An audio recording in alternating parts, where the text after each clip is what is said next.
Devotee of the string hopper is Charmaine Solomon, a legend in the Australian food scene. She's written a staggering 31 books and for many was the first introduction to authentic Asian recipes. She has a large range of spice pastes and ingredients and was recently awarded the Order of the Medal of Australia for her contribution to food. Growing in her garden there's kaffir lime, cardamom and of course a curry leaf tree, like her family grew in Sri Lanka. One of her recipes, published decades ago for chicken curry, is still a family favourite. What is really important about this meal is the string hoppers, which I'm going to serve with the curry. I'm very fond of them. Beautiful.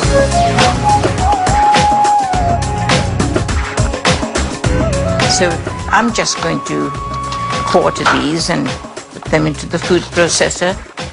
I don't want to make it too fine because you need chopped onions, not pureed onions. See, no tears. Ghee is lovely for the flavor, but again, being a bit health conscious, I mix ghee and olive oil. What I'm going to put in first is fenugreek seeds. Fenugreek seeds are actually rather bitter, but they do thicken a curry, and I'll cook the onions in that. So you fry the onions until they're sort of transparent. So I'm going to put the garlic in here now. The ginger, finely grated. I like to put the curry leaves in at a fairly early stage, and I put them in, as you see, on the little stem, because even the stem has flavor. Put the coriander in now. Then the cumin. And then the fennel.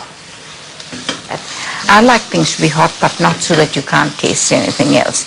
No fire brigade needed. No fire brigade. So I've got the chili there, but to get the color right, I add paprika. And turmeric, which is another basic spice. That's a lovely spice mix there now. Yeah, it's starting to smell really good, isn't it? A couple of tablespoons of vinegar. So I'm going to put the tomatoes in now. Now I'm going to add the lemongrass and a stick of cinnamon, pandan leaf. It goes into almost every curry. There's 6 little cardamom pods which I've just gently bruised. And I've got to put in the salt because in hot climates like that, you perspire a lot, so you have to keep replacing the salt that you lose. And now we'll add the chicken. They're chicken cutlets, thigh cutlets, like a lamb chop or anything. It does taste better on the bone. And so you need to put the beautiful curry paste all over it? That's right. And I'll turn the heat down a bit, put the cover on, and so much liquid will come out of the chicken that you don't really need to add any water at this stage or any stage. I'd let it cook for an hour. I just put it on, set the timer for an hour, and I go and do something else. That's great. Now the chicken should be tender because it's had 40 minutes simmering, and I shall now add the coconut milk because I can't cover it once it's had the coconut milk added. And it's just about ready to serve. This is the Sri Lankan feast, Charmaine Solomon style? It is indeed. Here's a nice chicken cutlet for you. Beautiful. One for me. Look at that sauce. And when you have string hoppers, you serve it with a coconut sambal and a vegetable curry. They call this kiri hodi, which really means milk soup. Another important side dish is scrambled eggs. Wow. Ogrulang.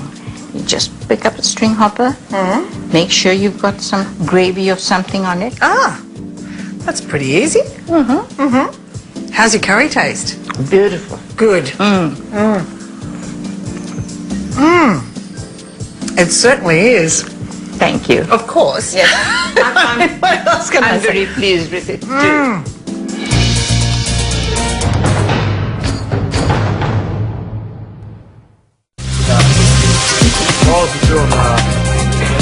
No Sri Lankan feast is complete without seafood. Peter Kuravita's prawn curry with fresh coconut and samba rice is one of his signature dishes, yet one easy enough to cook at home.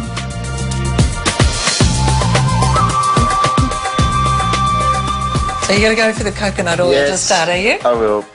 As I said, this is purely optional, and you can see how wonderfully it melts. We want to get it quite warm to smoking point. Traditionally, you start with your curry leaves, and then we're going to put our onions and garlic in, the prawn in, fenugreek. So this is the beginning of your addition process. You've got some cardamoms, 3 or 4, some cumin powder. In this recipe, the coriander is the predominant one, so it's double the amount. A cinnamon stick adds a beautiful aroma, and you can see that now it's coating the prawns. Fish curry powder, which is a blend, and I use that as well in there, and it gives that just that little bit extra boost in the flavour. Chili powder, plenty of it, about a teaspoon there. Now I'm going to sour it a little bit with 1 piece of gorica. Turmeric, pandan, green chilli, finally finishing it off with the coconut cream.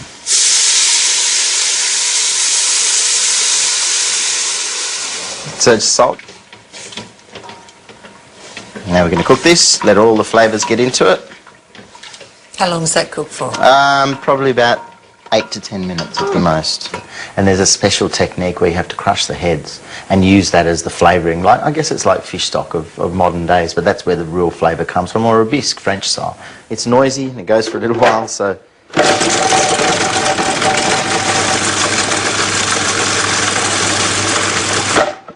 Okay, that's it. And then you can just force it through. Well, that looks delicious, Peter. Okay, that's it. And now that gets added to the coconut cream. So now we have our prawn mixture. We're going to put it in, and this will actually act as a thickening agent as well. And I don't really want to cook this too much. You don't let it boil, do you? No, no. And then we're nearly there. That is beautiful. Yep. If you put them together like this, when they cook, they'll actually glue together like that, and you'll be able to serve it very easily. Oh, wow. So again, That's very clever. I've never made a curry like this. so we get all of that out, and we end up with pure flavour. That is very beautiful. Lovely velvety looking sauce. Yes. Just going to heat it through so that the prawns are al dente, and then we'll serve it. Al dente? Al dente prawns. That's Sri Lankan for cooked perfectly. And a lid. That's it. Just a little bit of lemon juice, mate, so that we... So now to build this, we need a little bit of sambal. What's that? Coconut? This is coconut and kangkung. Look at that. Again. And then we put a little bit of coriander on top.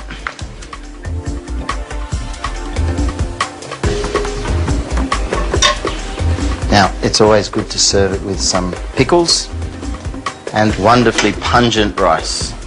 They're beautiful. Sri Lankans are renowned for their sweets, including a spiced custard called watalapan. It's originally Malaysian, but made across Sri Lanka. Deborah Solomon makes it as the perfect finish to any Asian meal.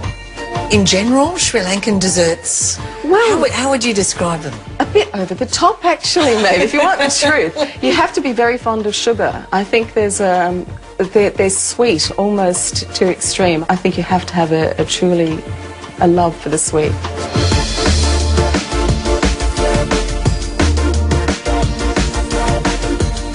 The dark palm sugar, I'm just going to empty it into some water and let that dissolve and form a syrup. So and strain it. Get those impurities out. This is the mace. I'm going to put a 1/4 teaspoon of mace into the coconut milk and 1/2 teaspoon of cardamom. A little bit of the rose water, just about a tablespoon. And do check and make sure it isn't rose essence before you use it. And just fork that through. That goes into the syrup.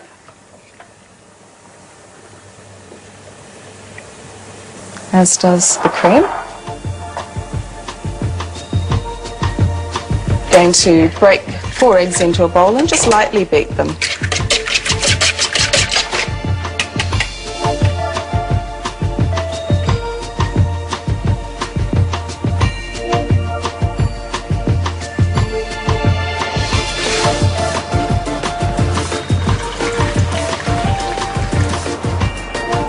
So how long do those take now? Those will take an hour and a quarter, Maeve, at 160.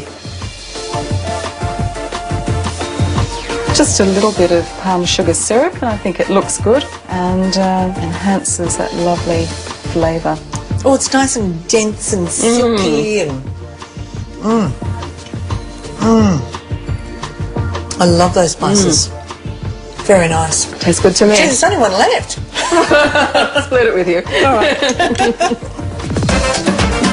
On our next food safari, the amazing variety, colour and sheer deliciousness of Brazilian food. Well worth discovering. Beautiful flavours right throughout. Absolutely lovely. And what a great way to eat it. Yeah. Who was it? Some Persian emperor who said, eating with a knife and fork is like making love through an interpreter. Well, Charmaine.